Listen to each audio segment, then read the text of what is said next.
comme ça c'est rapidement apparu, il y a deux sujets qui ont été traités. Il y a le sujet de, dans le fond, pourquoi se sent-on encore mal? Qu'est-ce que c'est que ces petits bobos, etc. Enfin, je dis petits bobos, mais pas dans un sens pour discréditer, mais dans le sens que par rapport aux grandes épidémies ou grandes maladies, ce sont des petites maladies. Et d'autre part, tous les risques liés au futur qui pourraient altérer notre santé, qui sont les risques écologiques, notamment. Alors, peut-être d'autres risques de maladies exotiques, enfin d'origine exotique qui pourraient venir chez nous. Et je pense qu'il y avait ces deux aspects des choses.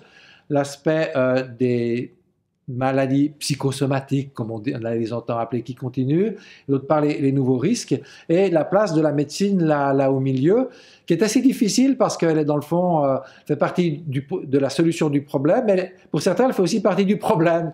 C'est parce qu'on se soigne trop, c'est parce qu'on a quitté les bonnes pratiques naturelles qu'on a tous ces problèmes-là. Et je pense que c'est quelque chose qu'il est difficile de tenir en bon équilibre. C'est un peu, la médecine est un peu à l'image de l'être humain. Il est pétri de paradoxes et de contradictions et il faut essayer de continuer en avant avec ça. J'ai trouvé que cet échange était très intéressant dans la confrontation finalement de deux points de vue.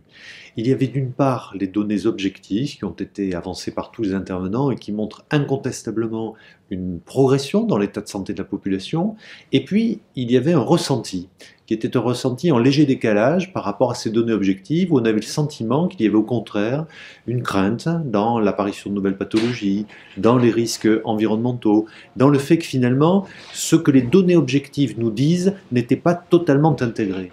Et je pense que l'intérêt de ce débat, c'est de confronter ces deux points de vue, finalement, ces deux ressentis, et d'essayer surtout de l'expliquer. Pourquoi y a-t-il ce décalage entre le ressenti de la population et les données objectives telles qu'elles sont aujourd'hui produites?